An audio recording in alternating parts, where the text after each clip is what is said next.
Good morning. My 1 month complete. देखो दिख रहा My 1 month complete. Good morning, Yakulke. Good morning. Good morning. তো বন্ধুরা তোমরা সকলে কেমন আছো? আশা রাখছি যে যেখানে আছো ভালো এবং সুস্থ আছো। তো আমিও ভালোই আছি। আমরা এখন মা মেয়ে মানে মেয়ের বাবা সবাই এখন ভালোই আছি। তো এখন বাজে 4:48 আর আমি কিন্তু উঠে পড়েছি। আর মাম্মাম এখনও ঘুমোচ্ছে, ওঠেনি। আর পাপা কিন্তু ওকে এখন পাহারা দিচ্ছে। তো আমি ভাবলাম এখন যেহেতু ওর পাপা বাড়িতে আছে এই সময়ে আমি টুকিটাকি যত হাতের কাজ আছে সবগুলো করে নিই, হয়তো পরের সময় পাবো না। তো এইদিকে লঙ্কা ক্ষেতটা দেখতে এলাম, তো তোমাদের সঙ্গে একটুখানি শেয়ার করে দিচ্ছি। আর ফোন তো বেশি এখন আমি মানে ব্যবহার করতে পারছি না, এই কারণে আমার কন্টিনিউ ব্লগ দেওয়া হচ্ছে না। তো তার সাথে সাথে দেখো যে আকাশের পরিস্থিতি দেখে বোঝাই যাচ্ছে যে পুজো কিন্তু চলে এসেছে, তাই না? মার আগমন শুরু হয়ে গেছে। তো এদিকে সেরকম কাশফুলটা এখন আমার চোখে পড়েনি, পড়লে অবশ্যই তোমাদের সঙ্গে শেয়ার করতাম। তো ব্রাশ করতে করতে ভাবছিলাম যে আগে বাসি কাজগুলো সেরে নেই, সে মনের জোর দিয়ে ব্রাশ করলে আর হবে না। কারণ হচ্ছে মাম্মা উঠতে আর বেশিক্ষণ সময় নেই, 5টা সাড়ে 5টার মধ্যে উঠে পড়ে, আর ওর পাপাও কিন্তু কাজে যাবে। তো আমি কিন্তু পুরোপুরি মামামের যে বাসি কাপড়গুলো আছে সেগুলো ধুয়ে দিয়েছি। ধুয়ে দেওয়ার পরে নিজে বাসি কাপড়টা ছেড়ে নিয়েছি। ছেড়ে নিয়ে যে বাসি যে বাসনপত্রগুলো আছে সেগুলোকে একটু ধুয়ে মানে পরিষ্কার করে নিচ্ছি। চটফট না করলে কি বলো তো, সারাদিন এসব কাজ করতেই পারবো না। কারণ মামামকে নিয়ে তো সময় চলে যায়, তখন আর কোনো রকম সময় হয়ে ওঠে না। তোমরা তো আগের ব্লগটাতে দেখেইছো হয়তো যে আমি সারাদিন কি করে আমার সময়টা কাটে, আমি কি করে মামামকে নিয়ে প্লাস হচ্ছে সংসারের কাজগুলো করি। তো যাই হোক, নতুন করে আর তোমাদেরকে একটা কথাই বারবার বলবো না, তোমরা বিরক্ত হয়ে যাও। আর আমার ফোনটা খারাপ হয়ে গেছে, এ কারণে একটু একটু ঝাপসা বোঝাই যাবে, তোমরা একটু ম্যানেজ করে নিও। আর এদিকে ওর পাপা কিন্তু কাজে বেরোবে, সব কিছু মানে রেডি করছে। আর আজকে সেরকম কোনো কিছু খাওয়া দাওয়া করেনি, শুধু হচ্ছে বিস্কিট আর জল খেয়েছে। ও এভাবেই বেরোবে, কারণ হচ্ছে সেরকম কিছু আজকে ঘরে ছিল না। আর আমার ফুলগুলো কিন্তু কত সুন্দর ফুটেছে, কিন্তু জঙ্গল মঙ্গল হয়ে গেছে, কারণ হচ্ছে ওই বড় বড় ফুলের গাছগুলো ঘিরে নিয়েছে। তার থেকেও বড় কথা দেখো, আমার একটা সুন্দর ফুটফুটে সাদা গোলাপ ফুল ফুটে গেছে ছোট্ট গাছে। তো এই গাছটা কিন্তু আমার বাপের বাড়ি, আমি ওই বাড়ির থেকে এনেছি, খুব সুন্দর লাগছে। আর এই 4-5টা যে ফুলগুলো ছিল খুবই খারাপ লাগছে দেখে, যে একদম মানে খাখা হয়ে গেছে সব কিছু, যে চারিদিকে ফুল গাছগুলো আমার মরে গেছে, নষ্ট হয়ে গেছে। জল পেয়েছে কদিন কন্টিনিউ, তারপরে কদিন রৌদ্র পেলো প্রচুর, এই কারণে নষ্ট হয়ে গেছে, গোড়গুলো পচে নষ্ট হয়ে গেছে। এদিকে কিছু গাছ ছিল, ইদানিং আমি মামামের সঙ্গে খুবই ব্যস্ত, বাড়ির আশপাশটা একটু চোখ বুঝতে পারিনি, দেখতে পারিনি, লক্ষ্য করতে পারিনি। চারিদিকে আমার প্রচুর গাছপালা নষ্ট হয়ে গেছে। আর এখন হচ্ছে আমি দেখছি এদিকে যে বাসি কিছু ভাত মানে সবজি রয়েছে। আর কালকে আমরা খিচুড়ি রান্না করেছিলাম, খিচুড়িটাও রয়েছে, তবে এগুলো খাওয়া যাবে না, নষ্ট হয়ে গেছে, এক রাতের মধ্যে সব নষ্ট। তো যাই হোক, তোমাদের দাদাভাই কালকে মাছ এনেছে, আর বরফ দেওয়া মাছ আমি কিন্তু খাচ্ছি না। মাছের মানে লেজটা আর একটা পিস রয়েছে, সে বললো খাবে না, নষ্টই হয়ে যাবে, আর মানে ফেলে দেওয়া ছাড়া কোনো কারণ নেই, মানে কোনো আর কিছুই থাকলো না, সব কিছু নষ্ট হয়ে গেছে, ফেলে দিতে হবে। আর তোমাদের দাদাভাই, আমার খুব ইচ্ছে হয়েছিল, আমি 2 মাস ধরে মোমো খাচ্ছি না, মানে মোমো খাওয়ার খুব ইচ্ছে হয়েছিল ইদানিং। কাল তোমাদের দাদাভাইকে একটু বলেছিলাম যে আমার খুব মোমো খেতে ইচ্ছে করছে। তো ঝাল আর টক একটু কম দিয়ে মানে মোমো নিয়ে এসেছে আমার জন্য। তো সেটাই রাত্রেবেলা আমি খাইনি, আমি একটু আগেই ঘুমিয়ে পড়েছিলাম, সেরকমভাবে আর উঠিনি পরে। তো তোমাদের দাদাভাই অনেক রাত করে বাড়ি এসেছিলো, তো সে তখন মোমোটা রেখে দিয়েছিল। তো এটা এখন খেয়ে নেই, নাহলে নষ্ট হয়ে যাবে। আর সবচেয়ে আমার মানে 6টা, সাড়ে 6টা, 7টার মধ্যে আমার যেটা কাজ থাকে সকালবেলায়, মাম্মামকে একটুখানি ক্লিন করে দেওয়া। তো চলো মাম্মামের হাত মুখগুলো একটুখানি পরিষ্কার করে দেই। আর এই টিস্যু পেপারটা কালকে নতুন এনেছে, তো এটাই এখন আজকে ব্যবহার করছি ফার্স্ট। আর আগের 2টো প্যাকেট ছিল, 2টো প্যাকেট মানে শেষ হয়ে গেছে। তো চলো মাম্মামকে এখন পরিষ্কার করে দিই। এইদিকে মা তাকাও, তাকাও, তাকাও, আমার দিকে তাকাও, মা তাকাও, তাকাও, তাকাও। মাম্মা, গুড মর্নিং মাম্মা, গুড মর্নিং মাম্মা, গুড মর্নিং।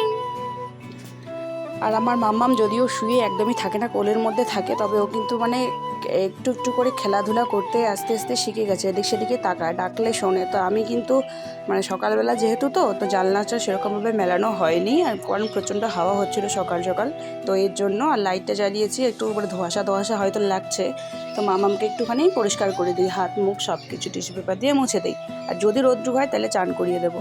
যদিও চান টান সেরকমভাবে করাতে পারি না আমি, তবু আস্তে আস্তে শিখছি, আর যতটা পারছি করিয়ে দিচ্ছি ভয়ে ভয়ে।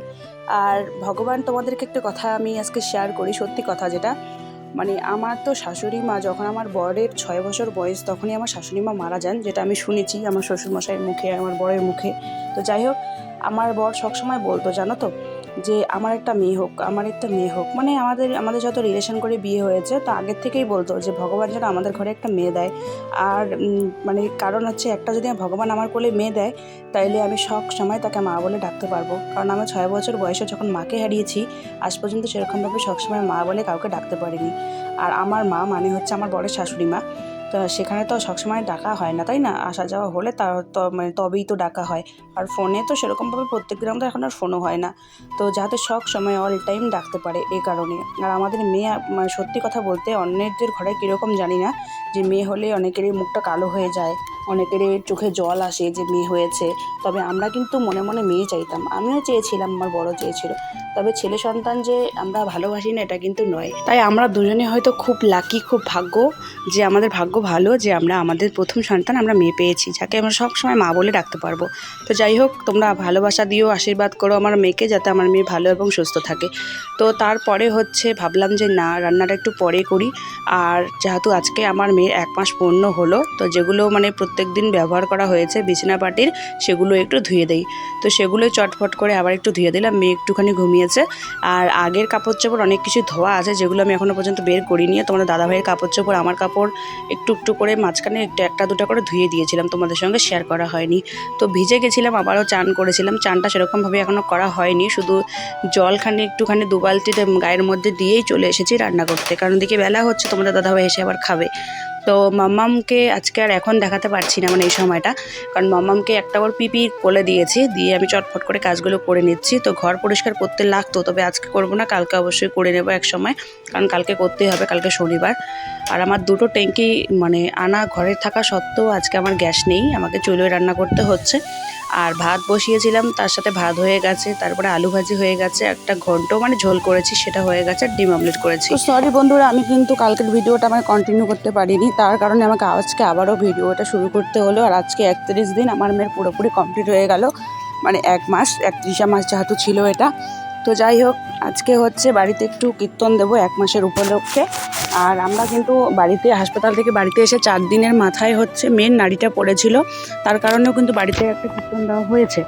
তো আজকে 1 মাসেরটা দেবো। আর এদিকে দেখো আমার মেয়ের কত বড় বড় চুল হয়ে গেছে এই একটা মাসেই। আর ও চুলগুলো মানে চোখের মধ্যে ঢোকে, আর ও যখন রাগ উঠে না, মানে একটু রাগ উঠলে পরে তখন কিন্তু ও চুলগুলো ধরে নিজে নিজে টান দেয়। তো চুলগুলো অনেকটাই বড় হয়ে গেছে, আর ছোট বাচ্চা এত বড় চুল রাখাটা ঠিক নয়, যদিও কাটাটাও ঠিক নয় এখন। তো ভাবছিলাম আজকে নাপিতকে ডেকে, মানে চুল তো কাটতেই লাগবে, সবাই চুল কাটবে বাড়ির, তো হচ্ছে ওর চুলগুলো একটু ছোট করে দেবো। আর এদিকে হচ্ছে আমি বাড়ি ঘর টর সব কিছু লেপে টেপে নিয়েছিলাম, পুরোপুরি ঘর টর ধুয়ে নিয়েছিলাম, কাপড় কিছু ধুয়ে দিয়েছি, আবার কিছু কাপড় ভেজা রয়েছে, সেগুলোকেও এখন হচ্ছে তুলে দেব। আর এদিকে উঠোন থেকে শুরু করে মনে করো রান্নাঘর সব কিছু মাটি গোবর দিয়ে একটু লেপে নেব। আর এদিকে তোমাদের সঙ্গে একটু শেয়ার করে দেই, কে কে আমার শাড়ির কালেকশান দেখতে চাও তাহলে আমাকে কমেন্ট করো, অবশ্যই আমি আমার শাড়ির কালেকশান তোমাদেরকে দেখাবো। আর এবার পুজোয় এখন অবধি আমার কোনো শপিং হয়নি, যদি হয় অবশ্যই তোমাদের সঙ্গে শেয়ার করব। তো চলো পুরো ভিডিওটা দেখতে থাকো, বেশি আর বকবক করছি না, কারণ মেয়ে ঘুমিয়েছে, মেয়ে উঠতে পারে। আর আমি কিন্তু এখন ভয়েস ওভার দিচ্ছি অনেক পরে, কারণ হচ্ছে আমার মেয়ের জন্য এখন আমাকে চুরি করে করে ভিডিও করতে হয়। কারণ হচ্ছে কখন ফোন চালু করব, মানে ভিডিও অন করব, কখন কাজ করব, কখন ক্যামেরাটা ঘুমানো এদিক সেদিক করবো, আমি কিছুই বুঝতে পারি না। কারণ মেয়ে এমনই মানে জাগনা হয়ে যায়, একটু শব্দ টব্দ পেলে জাগনা হয়, তখন আর কোনো কিছু করাই হয় না, ওকে নিয়েই সময়টা কেটে যায়। তো দেখো পুরোপুরি লেপে নেওয়া হয়ে গেছে। আর আজকে যেহেতু শনিবারে ভিডিওটা একটু লেটেই ছাড়বো, তোমরা ম্যানেজ করে নিও, কারণ আমার প্রচণ্ড সমস্যা হচ্ছে এখন মেয়েকে সামলাতে, ভিডিও করতে, সংসারে কাজ করতে, তো বুঝতেই তো পারছো। তো আজকে খিচুড়ি, আলু ভাজা আর পটল ভাজা হয়েছে, সেটাই আমি খেয়ে নিলাম। আর যেহেতু বর দেবে ঠাকুরকে, আমি তো দিতে পারবো না, বুঝতেই পারছো, অনেকেই হয়তো বুঝতে পারবে ব্যাপারটা।